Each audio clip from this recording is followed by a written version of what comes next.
खलीफा बनते ही उन्होंने अबू बकर की वसीयत के मुताबिक इराक की तरफ एक लश्कर रवाना किया।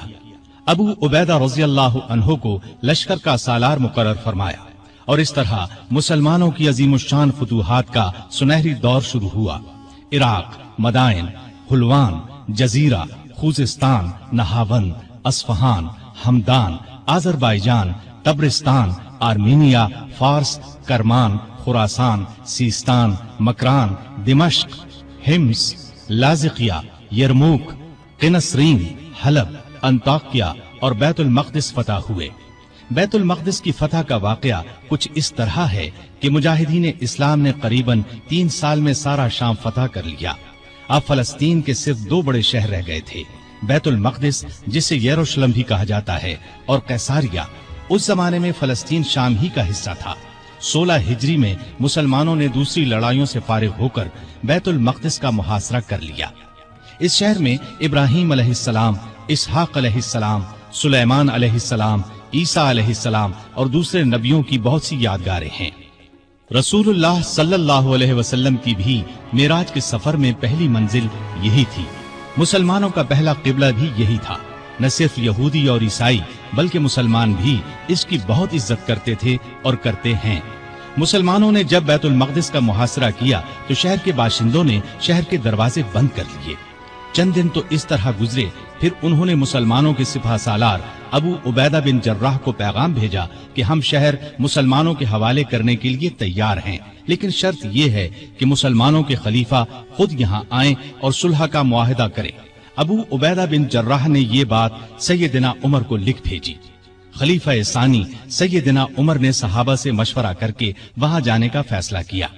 आपने रजब 16 हिजरी में हजरत अली रज़ियल्लाहु अन्हु को अपना कायम मकाम बनाया और रवाना हो गए।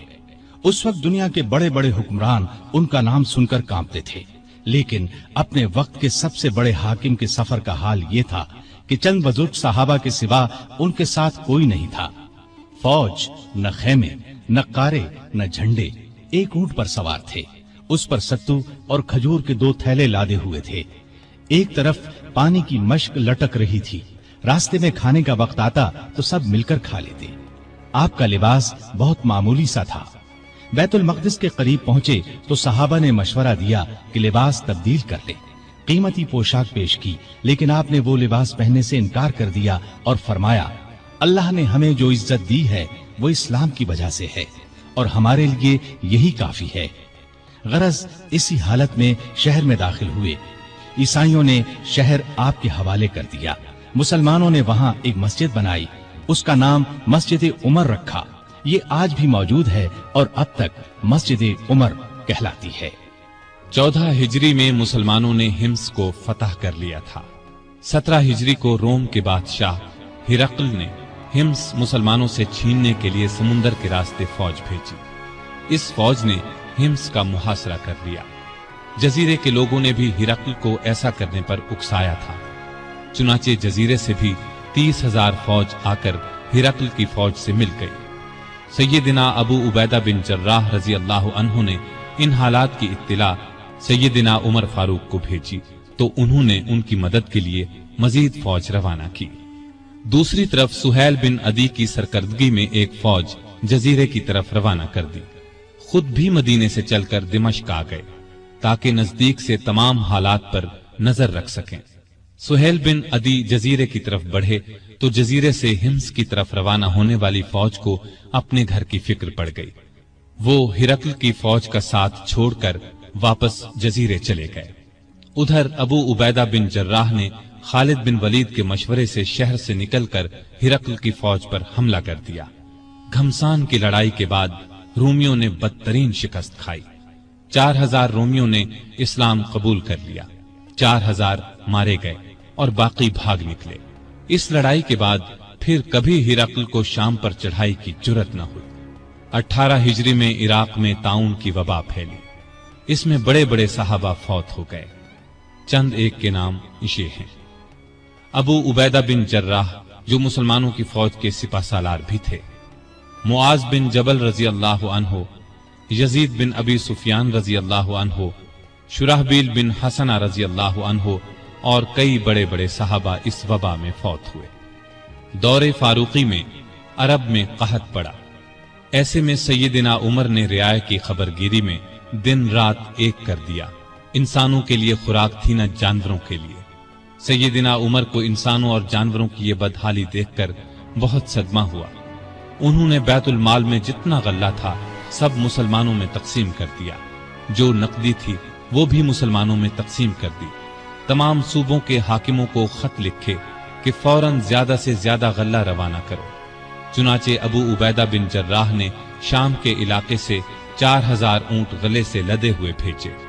عمرو بن عاص نے مصر سے سمندر کے راستے بحری جہاز روانہ کیے۔ ان میں ہر جہاز پر 6000 من غلہ لدا ہوا تھا۔ جب یہ جہاز مدینے کی قریبی بندرگاہ پر پہنچے تو سیدنا عمر خود انہیں دیکھنے کے لیے بندرگاہ پہنچے۔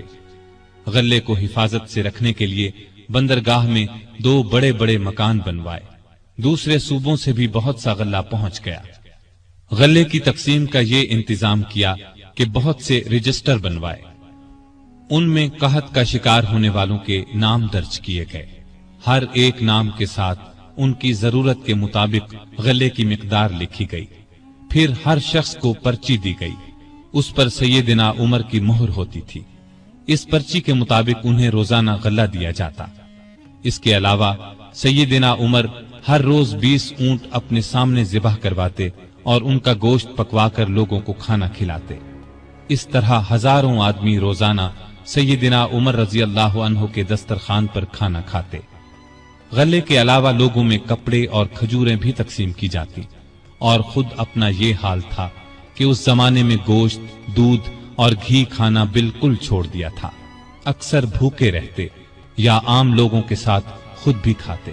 اس طرح اس کا اثر آپ کے جسم پر پڑا۔ لوگ انہیں دیکھتے اور کہتے، اگر قحط دور نہ ہوا تو رعایا کا غم انہیں مار ڈالے گا۔ ایک دن ایک شخص سے پانی مانگا، اس کے پاس شہد تھا، اس نے وہی پیش کر دیا۔ آپ نے شہد پینے سے انکار کر دیا اور فرمایا، قیامت کے دن اگر مجھ سے پوچھا گیا کہ لوگ روٹی کو ترس رہے تھے اور تو شہد کھاتا تھا تو میں کیا جواب دوں گا؟ ایسا بھی ہوا کہ گھی کا برتن اور آٹے کی بوری اٹھواتے اور جہاں کہیں بھوکوں کا مجمع نظر آتا اپنے خادم کی مدد سے کھانا تیار کرواتے اور انہیں کھلاتے۔ دیہاتوں میں جاتے، وہاں اونٹ ذبح کرتے، گوشت، آٹا اور کپڑے لوگوں میں تقسیم کرتے۔ قحط کے دنوں میں سخت بے چین رہتے اور دعا کرتے تھے، اے اللہ، میرے عملوں کی وجہ سے محمد صلی اللہ علیہ وسلم کی امت کو تباہ نہ کر۔ لوگوں کا خیال اس قدر تھا کہ فرمایا کرتے تھے، اگر دریائے فرات کے کنارے ایک کتا بھی بھوکا مر گیا تو اللہ کے سامنے مجھے اس کا جواب دینا ہوگا۔ وہ خود اور لوگ رو رو کر بارش کی دعائیں کرتے تھے۔ آخر ایک دن نبی صلی اللہ علیہ وسلم کے چچا عباس رضی اللہ عنہ اور دوسرے مسلمانوں کو لے کر نکلے اور نہایت عاجزی سے ان الفاظ میں دعا کی، اے اللہ، پہلے تو ہم اپنے نبی صلی اللہ علیہ وسلم کے وسیلے یعنی نبی کی دعا کے وسیلے سے تجھ سے دعا کیا کرتے تھے، اب ہم تجھ سے اپنے نبی کے چچا کے وسیلے یعنی چچا کی دعا کے وسیلے سے دعا کرتے ہیں کہ ہم پر بارش نازل فرما۔ ابھی یہ دعا ہو رہی تھی کہ آسمان پر بادل چھا گئے اور ایسی موسلا دھار بارش ہوئی کہ ہر طرف پانی ہی پانی نظر آنے لگا۔ اس بارش نے خشک کھیتوں میں جان ڈال دی اور قحط دور ہو گیا۔ بیت المقدس کی فتح کے بعد شام میں قیصاریہ کا شہر باقی رہ گیا تھا، اس پر ابھی تک رومیوں کا قبضہ تھا۔ بحیرہ روم کے ساحل پر ایک بہت بڑا شہر تھا۔ یہ مہم امیر معاویہ کے سپرد کی گئی۔ انہوں نے شہر کو فتح کیا۔ 80,000 رومیوں میں سے بہت کم زندہ بچے۔ اب پورے شام پر اسلام کا جھنڈا لہرانے لگا۔ اس زمانے میں مصر کا ملک بھی رومی حکومت کے ماتحت تھا۔ 18 ہجری میں حضرت عمر نے حضرت عمرو بن عاص رضی اللہ عنہ کو 4000 کا لشکر دے کر مصر روانہ کیا۔ مصر کا حاکم مقوقس تھا، اس نے بے تحاشا فوج جمع کر لی، قلعہ بھی حد درجے محفوظ تھا۔ ان حالات کی خبر عمرو بن عاص نے سیدنا عمر کو دی تو انہوں نے 10,000 فوج اور بھیجی اور ان کے ساتھ بزرگ صحابی زبیر بن عوام کو سالار مقرر کیا۔ ان کے ہاتھ پر قلعہ فتح ہوا۔ اس کے بعد اسکندریہ کی باری آئی۔ اسکندریہ کی فتح کے بعد سیدنا عمر نے عمرو بن عاص کو مصر کا گورنر مقرر کیا۔ دریائے نیل مصر کا ایک بہت بڑا دریا تھا۔ تاریخ میں ہے کہ ایک دن بہت سے مصری عمرو بن عاص کے پاس آئے اور کہا، اس سال دریائے نیل میں پانی بہت کم رہ گیا ہے، ہماری فصلیں برباد ہو رہی ہیں۔ پرانے زمانے سے یہ رسم چلی آ رہی ہے کہ جب دریا میں پانی کم ہو جائے تو ہم ایک مقررہ تاریخ کو ایک کنواری لڑکی چن لیتے ہیں، اس کے والدین کی مرضی سے اسے نہایت قیمتی زیور اور کپڑے پہنا کر دلہن کی طرح بنا دیتے ہیں، پھر اسے دریائے نیل میں گرا دیتے ہیں۔ اس طرح دریا میں پانی چڑھ جاتا ہے، ارد گرد کے تمام علاقے سیراب ہو جاتے ہیں۔ اگر آپ اجازت دیں تو ہم یہ رسم ادا کریں۔ عمرو بن عاص نے کہا، یہ تو بڑی ظالمانہ رسم ہے۔ جواب میں انہوں نے کہا، اگر آپ نے ہمیں یہ رسم ادا کرنے کی اجازت نہ دی تو ملک میں قحط پڑ جائے گا، ہم تباہ ہو جائیں گے۔ عمرو بن عاص نے فرمایا، تم لوگ نادان ہو، اللہ کے حکم کے بغیر دریا میں پانی ہرگز کم یا زیادہ نہیں ہو سکتا۔ اسلام ایسی فضول رسموں کو مٹانے کے لیے آیا ہے۔ میں تمہیں ایک بے گناہ لڑکی پر ظلم کرنے کی اجازت نہیں دوں گا۔ مصری مایوس ہو کر لوٹ گئے۔ اتفاق سے دریا میں پانی کم ہو گیا، لوگ قحط کے ڈر سے وطن چھوڑنے کی تیاری کرنے لگے۔ سیدنا عمرو بن عاص نے یہ سارا قصہ سیدنا عمر کو لکھ بھیجا۔ انہوں نے جواب میں لکھا، الحمدللہ، آپ نے مصریوں کو بالکل ٹھیک جواب دیا۔ اسلام واقعی ایسی فضول رسموں کو مٹانے کے لیے آیا ہے۔ میں ایک خط بھیج رہا ہوں، اس کو دریائے نیل میں ڈال دینا۔ عمرو بن عاص نے خط کو دریا میں ڈالنے سے پہلے اس کی عبارت پڑھی۔ اس کے الفاظ یہ تھے، اے نیل، اگر تو اپنے اختیار سے بہہ رہا ہے تو مت بہہ، اور اگر تو اللہ تعالیٰ کے حکم سے بہہ رہا ہے تو میں اللہ تعالیٰ کے حضور دعا کرتا ہوں کہ وہ تجھے پہلے کی طرح زیادہ پانی کے ساتھ جاری کر دے۔ یہ رقعہ دریا میں ڈال دیا گیا۔ دوسرے دن جب مصر کے لوگ سو کر اٹھے تو انہوں نے اللہ کی قدرت کا عجیب نظارہ دیکھا۔ دریا کا پانی کئی گز اوپر چڑھ گیا تھا، کناروں سے نکل کر ارد گرد کے علاقوں کو سیراب کر رہا تھا۔ اتنا زیادہ پانی اس میں کبھی نظر نہیں آیا تھا۔ یہ نظارہ دیکھ کر ہزارہا مصری مسلمان ہو گئے اور وہ ظالمانہ رسم ہمیشہ کے لیے ختم ہو گئی۔ سیدنا عمر رضی اللہ عنہ کے دور میں اسلامی حکومت 22 لاکھ مربع میل تک پھیل گئی۔ اس میں عرب کے علاوہ عراق، ایران، مصر، فلسطین، بحرین، آرمینیا، آذربائیجان، سیستان وغیرہ بہت سے ملک شامل تھے۔ اتنے بڑے ملک کا انتظام سیدنا عمر نے بہت خوبی سے کیا۔ اسلامی سلطنت کو صوبوں میں تقسیم کر دیا، پھر ہر صوبے کو بہت سے ضلعوں میں تقسیم کیا۔ عام طور پر ایک صوبے میں 10 سے لے کر 20 تک ضلع ہوتے تھے۔ ملک کا انتظام صحابہ کرام رضی اللہ عنہم کے مشورے سے کرتے تھے۔ مشورہ کرنے کے لیے انہوں نے ایک مجلس بنائی۔ اس میں سوجھ بوجھ رکھنے والے بڑے بڑے جلیل القدر صحابہ شامل تھے۔ اس مجلس کو مجلس شورا کہا جاتا تھا۔ اس کے اجلاس مسجد نبوی میں ہوتے تھے۔ ہر صوبے کا ایک گورنر مقرر کیا جاتا تھا۔ خود بالکل سادہ زندگی بسر کرتے تھے۔ یہی ہدایت گورنروں کو تھی۔ عہدے داروں کی نگرانی خود کرتے تھے۔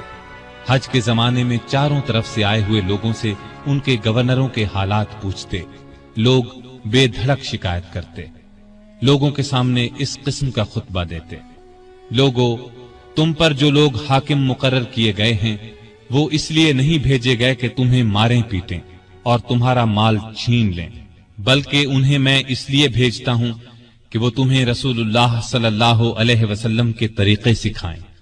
اگر کسی نے اس کے خلاف کیا ہے تو مجھ سے بیان کرو تاکہ میں اس کا بدلہ لوں۔ لوگوں کو عام اجازت تھی کہ وہ کسی وقت بھی اپنی شکایت پیش کر سکتے تھے۔ ایک مرتبہ مصر کے ایک غریب شخص نے شکایت کی کہ گورنر کے بیٹے نے بلا وجہ اسے پیٹا ہے۔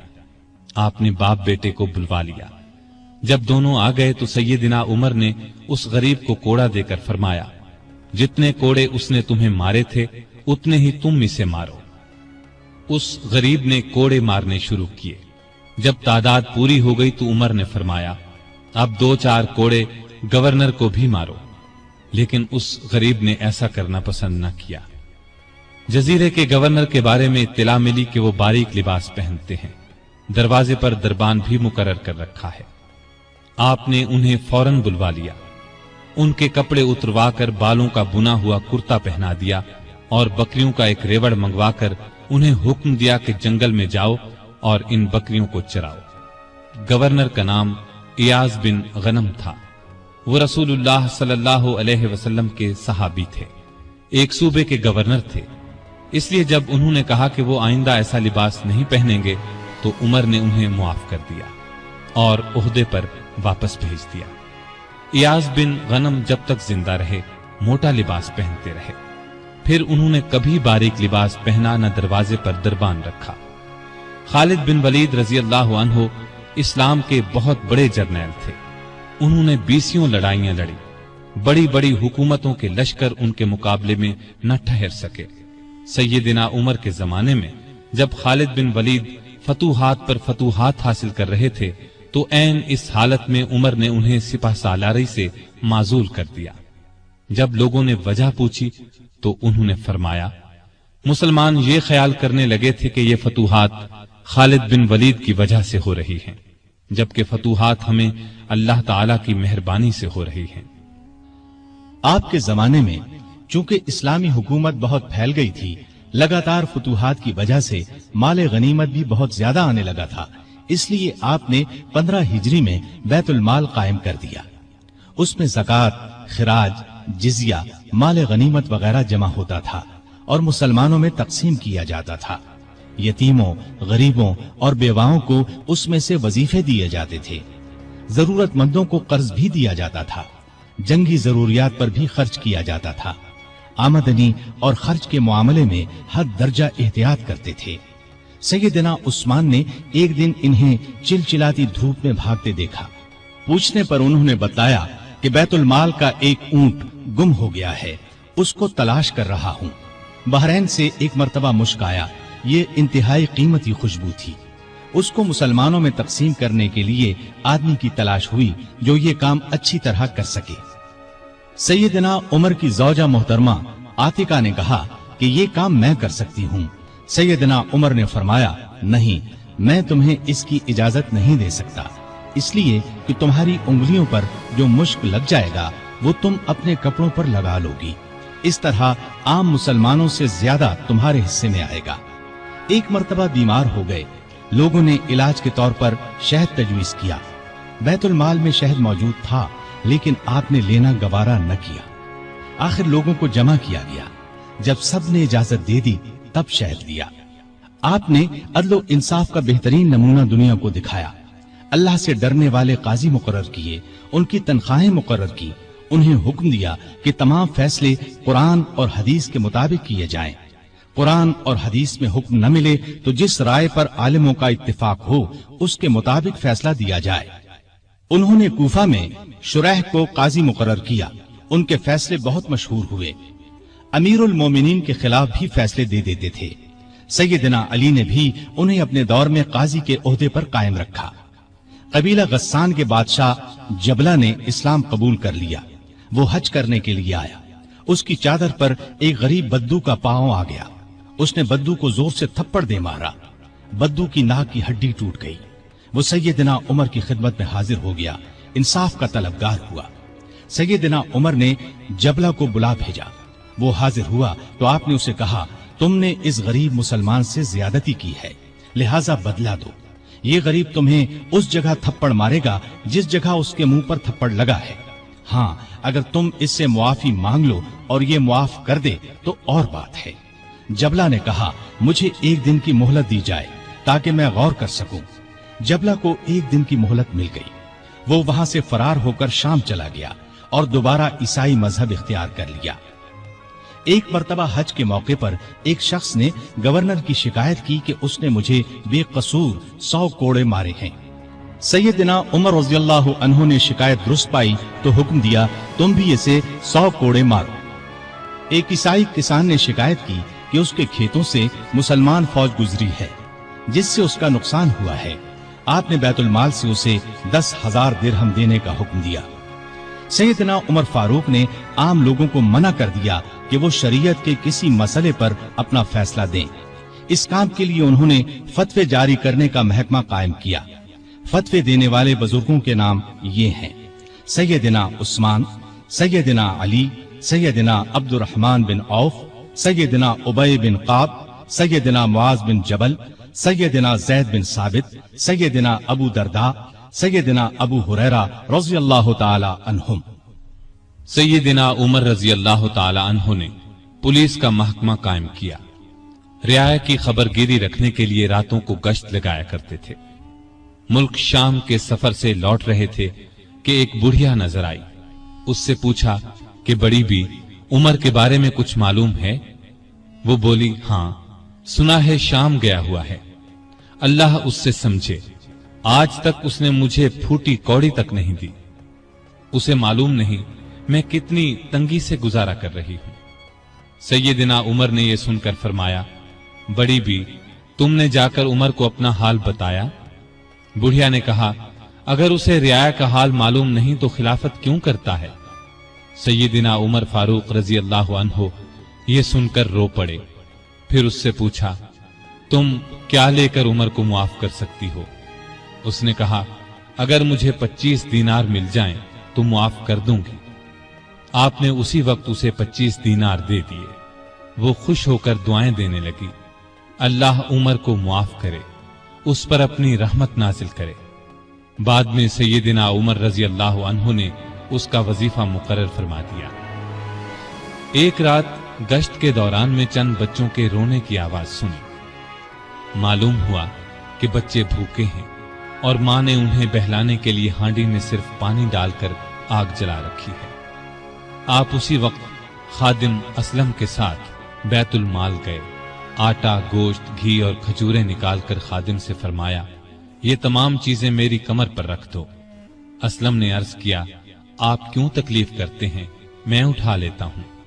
आपने फरमाया, नहीं, क़यामत के दिन मेरा बोझ तुम नहीं उठाओगे। फिर सब चीजें अपनी कमर पर लाद कर लाए।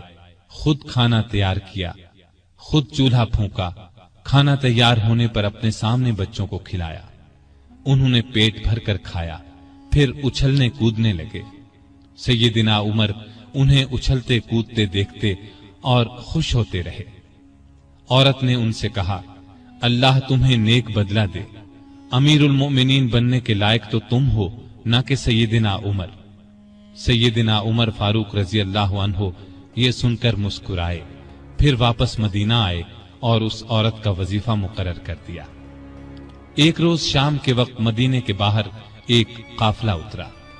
सैयदना उमर ने अब्दुर्रहमान बिन औफ रज़ियल्लाहु अन्हु को साथ लिया और रात भर काफिले का पहरा देते रहे। एक काफिले में एक नन्हे बच्चे को रोते देखा तो उसकी मां पर नाराज हुए कि बच्चे को दूध क्यों नहीं पिलाती। वो आपको पहचानती नहीं थी। कहने लगी, अमीरुल मोमिनीन ने हुक्म दिया है कि जब तक बच्चे मां का दूध पीते रहें बैतुल माल से उनका वजीफा मुकर्रर न किया जाए। मैं इसका दूध छुड़ा रही हूं ताकि वजीफा लग जाए। ये है इसके रोने की वजह। सैयदना उमर ये सुनकर रोए, फिर ऐलान कर दिया कि जिस दिन कोई बच्चा पैदा होगा उसका वजीफा उसी दिन से मुकर्रर हो जाएगा। एक मर्तबा लोगों को खाना खिला रहे थे। एक शख्स को बाएं हाथ से खाना खाते देखा। नजदीक जाकर उससे कहा, दाएं हाथ से क्यों नहीं खाते? उसने कहा, मेरा दायां हाथ मूता की लड़ाई में कट गया था। यह सुनकर सैयदना उमर रोने लगे। उसके पास बैठ गए और बोले, अफसोस, तुम्हें वुजू कौन कराता होगा? फिर उसकी खिदमत के लिए एक खादिम दिया और जरूरत की चीजें उसके घर भिजवाईं। एक रात गश्त के दौरान में एक औरत की आवाज सुनी। वो अपनी बच्ची से कह रही थी, दूध में पानी मिला दे। बेटी ने यह सुनकर कहा, मां, अमीरुल मोमिनीन का हुक्म है कोई दूध में पानी न मिलाए। मां ने यह सुनकर कहा, बातें ना बना, पानी मिला। अमीरुल मोमिनीन कौन सा देख रहे हैं? लड़की ने कहा, अमीरुल मोमिनीन तो नहीं देख रहे, मगर अल्लाह तो देख रहा है। सैयदना उमर ने मां बेटी की यह गुफ्तगू सुनी तो अपने खादिम से कहा, इस घर को अच्छी तरह पहचान लो। दूसरे दिन उनके बारे में पता करवाया। उन्हें लड़की की ईमानदारी इस कदर पसंद आई कि अपने बेटे आसिम के लिए रिश्ता मांग लिया। इस तरह ये शादी हुई। बनु उमैया के उमर बिन अब्दुल अजीज रहमतुल्लाह अलैह इसी खातून के नवासे थे। उन्हें अदल इंसाफ, सादगी, परहेजगारी की वजह से दूसरा उमर कहा जाता है। उनका दौर बेहतरीन दौर हुआ। मदीने की एक बेसहारा अंधी औरत के घर की सफाई अमीरुल मोमिनीन खुद किया करते थे। रसूलुल्लाह सल्लल्लाहु अलैहि वसल्लम के एक सहाबी सईद बिन यरबूक की आखिरी उम्र में बीनाई जाती रही। उनके लिए एक खादिम मुकर्रर किया जो उन्हें मस्जिद तक लाता था। रास्ता चलते एक औरत ने सैयदना उमर फारूक को रोक लिया और कहा, मैं रसूलुल्लाह सल्लल्लाहु अलैहि वसल्लम के सहाबी खुफाफ बिन ईमा की बेटी हूँ। शौहर फौत हो गया है, छोटे छोटे बच्चे हैं, कोई जमीन भी नहीं है। बच्चों को घर में छोड़कर मेहनत मजदूरी भी नहीं कर सकती कि बच्चों को कोई नुकसान न पहुंच जाए। हजरत उमर ने उसकी पूरी बात तवज्जो से सुनी और फरमाया, तुम थोड़ी देर यहीं ठहरो। ये कहकर घर गए। वापस लौटे, एक मोटे ताजे ऊंट पर बहुत सा सामान लदा हुआ साथ लाए। उस पर कपड़े और नकद रकम भी थी। उस औरत से फरमाया, ये ऊंट ले जाओ, जब खत्म हो जाए तो बता देना। जिहाद पर जाने वाले मुसलमानों के घर वालों का बहुत ख्याल रखते थे। उनके घरों में जाकर उनकी औरतों से कहते, तुम्हें बाजार से कुछ मंगवाना हो तो मैं ला देता हूँ। बेवा औरतों का पानी भर देते। मुजाहिदीन के खत आते तो ये खत खुद उनके घरों में पहुंचाते। उनसे जवाब लेकर मुजाहिदीन को भिजवाते। बैतुल माल से हाजतमंदों को देते। रास्तों में चौकियां बनवाई ताकि रास्ते महफूज हो जाएं।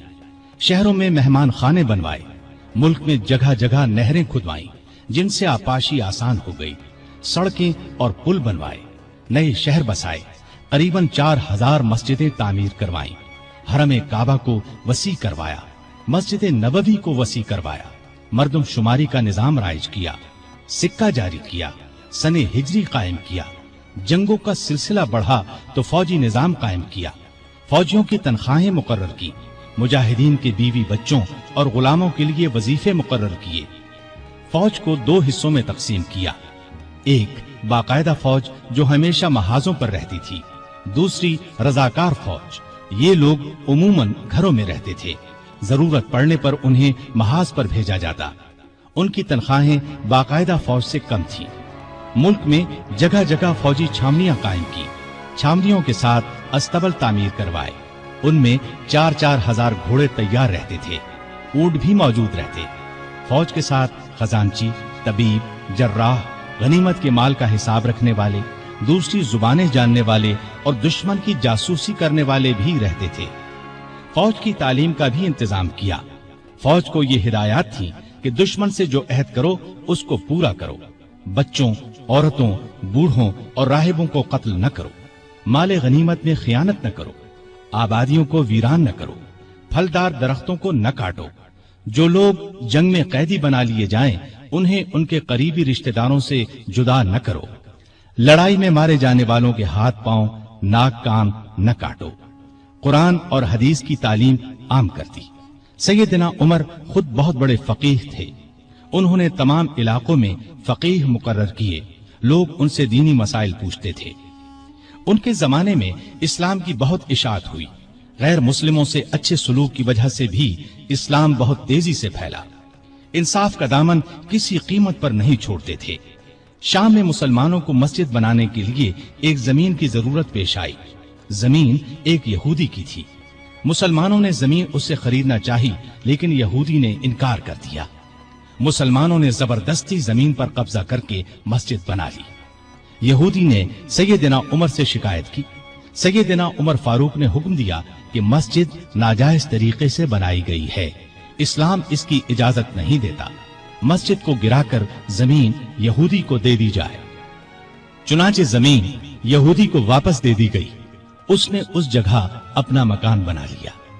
सैयदना उमर फारूक रज़ियल्लाहु अन्हु दुआ किया करते थे कि ए अल्लाह, मुझे अपनी राह में शहादत नसीब फरमा। मुझे अपने रसूल के शहर में मौत दे। खिलाफत की 11वें साल अल्लाह ताला ने उनकी ये दोनों दुआएं पूरी कर दी। जिलहज 23 हिजरी में हज के लिए मक्का गए। आप जब हजर अस्वद को बोसा देते तो कहते थे, ऐ हजर अस्वद, मैं जानता हूं कि तू एक पत्थर है, तू न नफा दे सकता है और न नुकसान। अगर मैंने रसूलुल्लाह सल्लल्लाहु अलैहि वसल्लम को तेरा बोसा लेते हुए न देखा होता तो मैं तेरा बोसा न लेता। ये सैयदना उमर की तौहीद का कमाल नमूना है। हज से फारिग होकर उस महीने की आखिरी तारीखों में वापस लौटे। जुमे के दिन मस्जिद में खुतबा दिया जो बहुत तवील था। इसमें लोगों को बहुत नसीहतें की। इस खुतबे में आपने एक ख्वाब का जिक्र किया और फरमाया, मैं समझता हूं मेरी मौत का वक्त आ पहुंचा है। इसके साथ ही खिलाफत के बारे में कुछ ऐसी बातें बयान की जिनसे मालूम होता था कि आइंदा होने वाले खलीफा के बारे में परेशान हैं। मदीने में मुगीरा बिन शोबा का एक गुलाम था। ये ईरानी था, अच्छा कारीगर था। उसका नाम अबू लुअलो फैरोज था। एक दिन सैयदना उमर से शिकायत की कि मैं दिन भर काम करके जो कुछ कमाता हूं, मेरा आका उसमें से बहुत ज्यादा रकम ले लेता है, इसमें कमी करा दें। सैयदना उमर ने पूछा, तुम कौन सा काम जानते हो? उसने कहा, मैं लुहार भी हूं, बढ़ई भी हूं और बेल बूटे भी बनाना जानता हूं। सैयदना उमर ने दरियाफ्त किया, तुम्हारा आका तुमसे रोजाना कितनी रकम लेता है? उसने कहा, 2 दिरहम रोजाना। इस पर सैयदना उमर ने फरमाया, तुम जो काम जानते हो उसके मुकाबले में तो ये रकम ज्यादा मालूम नहीं होती। इस पर अबू लुअलो नाराज होकर चला गया। अगले दिन अबू लुअलो फज्र की नमाज से पहले मस्जिद में छुप कर बैठ गया।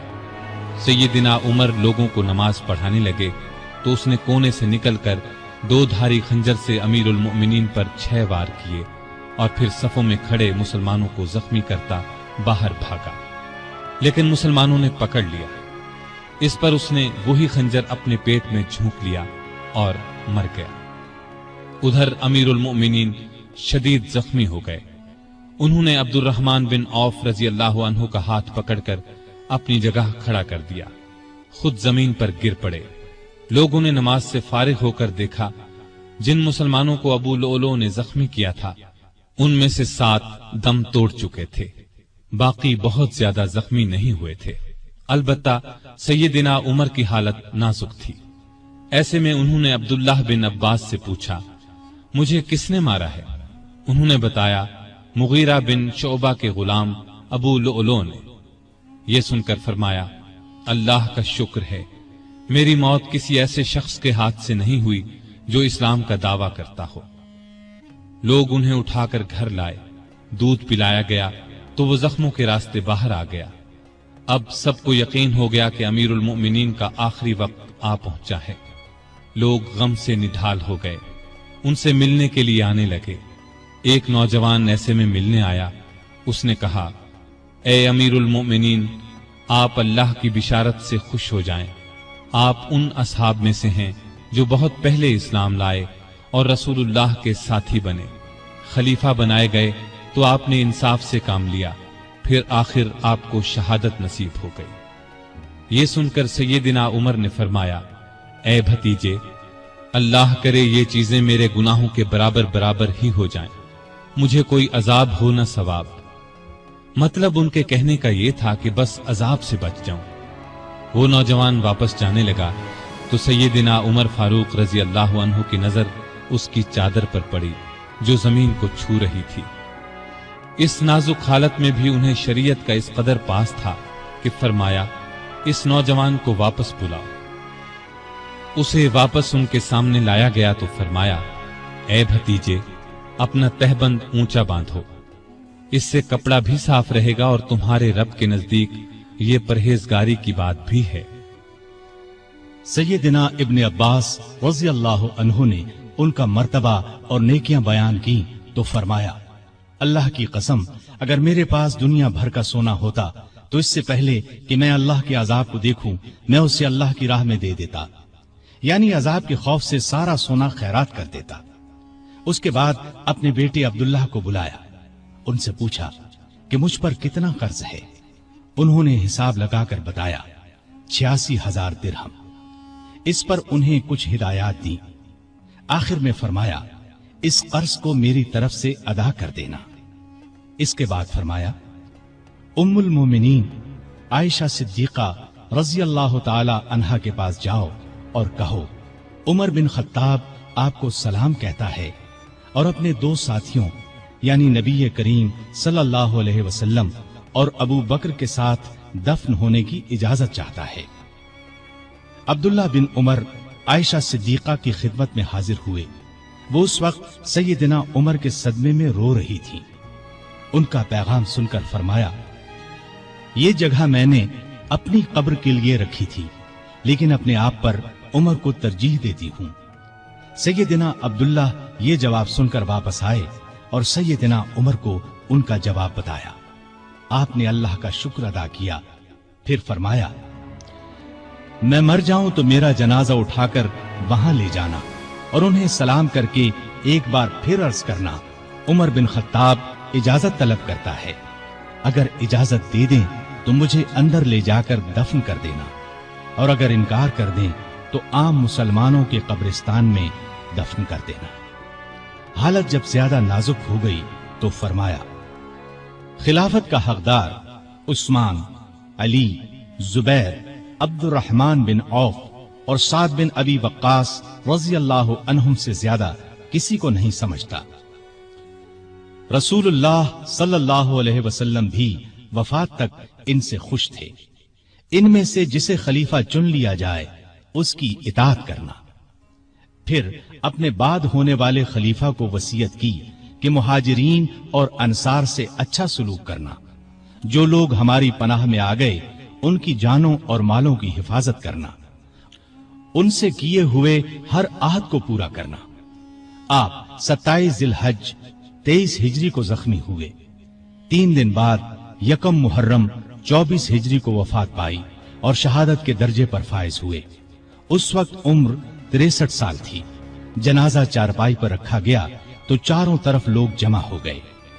सैयदना अली रज़ी अल्लाहु अन्हु आए तो फरमाया, अल्लाह आप पर रहम फरमाए। आपने कोई ऐसा शख्स नहीं छोड़ा कि अल्लाह के सामने जाने के लिए मुझे उसके अमल आपके अमल से ज्यादा पसंद हो। अल्लाह की कसम, मुझे उम्मीद थी कि अल्लाह आपको आपके दोनों साथियों के साथ रखेगा, इसलिए कि मैं अक्सर रसूलुल्लाह सल्लल्लाहु अलैहि वसल्लम को इस तरह फरमाते हुए सुना करता था, मैं गया और अबू बकर उमर गए, मैं दाखिल हुआ और अबू बकर उमर दाखिल हुए, मैं निकला और अबू बकर उमर निकले। जनाजा हजरत सुहैब रज़ी अल्लाहु अन्हु ने पढ़ाया। हजरत अली, उस्मान, साद बिन अबी वक्कास और अब्दुर्रहमान बिन औफ रज़ी अल्लाहु अन्हुम ने कब्र में मैयत को उतारा और इस्लाम के इस बहुत बड़े फर्जंद को हमेशा के लिए रसूलुल्लाह सल्लल्लाहु अलैहि वसल्लम और सैयदना अबू बकर रज़ी अल्लाहु अन्हु का साथ नसीब हो गया है। सैयदना उमर रज़ी अल्लाहु अन्हु ने कई शादियां की। उनसे 8 या 9 लड़के, 4 या 5 लड़कियां हुई। मशहूर बीवियों के नाम ये हैं: ज़ैनब बिन्ते मज़ऊन रज़ी अल्लाहु अन्हा, आतिका बिन्ते ज़ैद रज़ी अल्लाहु अन्हा, उम्मे हकीम बिन्ते हारिस रज़ी अल्लाहु अन्हा, उम्मे कुलसूम बिन्ते अली रज़ी अल्लाहु अन्हा। औलाद में से हफ्सा, अब्दुल्ला, उबैदुल्ला और आसिम रज़ी अल्लाहु अन्हुम बहुत मशहूर हैं। हफ्सा रज़ी अल्लाहु अन्हा को रसूलुल्लाह सल्लल्लाहु अलैहि वसल्लम की पाक बीवियों में शामिल होने का शरफ हासिल है। वो उम्मुल मोमिनीन कहलाई। आप में अल्लाह का खौफ इंतहा को पहुंचा हुआ था। इबादत का शौक भी बेहद था। रातों को जागकर नफल पढ़ा करते थे। कुरान करीम की जिन आयात में क़यामत का जिक्र है उनको पढ़ते वक्त बहुत रोते। तरावीह की नमाज को उन्होंने बाजमात कराया। उनके दौर से आज तक तरावीह बाजमात अदा की जाती है। आप में बुर्दबारी हद दर्जे की थी। दूसरों की नुक्ताचीनी को सब्र और हौसले से बर्दाश्त करते थे। आपने एक वक्त में कभी दस्तरखान पर 2 सालन जमा न किए। रसूलुल्लाह सल्लल्लाहु अलैहि वसल्लम और अबू बकर रज़ी अल्लाहु अन्हु का भी यही मामूल था। نبی کریم صلی اللہ علیہ وسلم سے آپ کو انتہا درجے کی محبت تھی۔ آپ صلی اللہ علیہ وسلم پر اپنی جان قربان کرنے کے لیے ہر دم تیار رہتے تھے۔ کوئی رسول اللہ صلی اللہ علیہ وسلم کی شان میں ذرا سی گستاخی کرتا تو اس کی گردن اڑانے پر تیار ہو جاتے۔ ایک بار سیدنا عمر فاروق رضی اللہ عنہ نے فرمایا، اے اللہ کے رسول، مجھے آپ سے اپنی جان سے بھی زیادہ محبت ہے۔ نبی کریم صلی اللہ علیہ وسلم نے سیدنا عمر فاروق رضی اللہ عنہ کو دنیا ہی میں جنتی ہونے کی بشارت دی۔ سیدنا عمر فاروق رضی اللہ عنہ کے چند اقوال یہ ہیں: بزرگ بننے کے لیے علم حاصل کرو۔ جو آدمی خود کو عالم کہے وہ جاہل ہے، جو خود کو جنتی کہے وہ جہنمی ہے۔ جس سے تمہیں نفرت ہے اس سے ڈرتے رہو۔ بڑھاپے سے پہلے جوانی اور موت سے پہلے بڑھاپے کو غنیمت جانو۔ سب سے بری آوازیں دو ہیں، نوحہ اور راگ یعنی گانا۔ کم بولنا دانائی، کم کھانا صحت، کم سونا عبادت، اور عام لوگوں سے کم ملنا عافیت ہے۔ توبہ کی تکلیف سے گناہ کا چھوڑنا آسان ہے۔ برا چاہنے والوں کی دوستی سے پرہیز کرنا ضروری ہے۔ جو عیب سے واقف کرے وہ دوست ہے، اور جو اس پر تعریف کرے وہ ایسا ہے جیسے دوسرے کو ذبح کر دیا جائے۔ سلامتی گمنامی میں ہے۔ اللہ تعالی سیدنا عمر فاروق رضی اللہ عنہ پر رحمت فرمائے، آمین۔ ارے فرینڈز، 1 منٹ، آپ ایسے ہی جا رہے ہیں؟ اتنی محنت سے ویڈیو بنائی ہے، ایک لائک تو بنتا ہے نا؟ اور دوسرا یہ کہ آپ ہمیں اتنی بڑی دنیا میں دوبارہ کیسے ڈھونڈیں گے؟ تو اس کا حل یہ ہے کہ آپ ہمارے چینل کو سبسکرائب کر لیجئے۔ It's caught in the crossfire.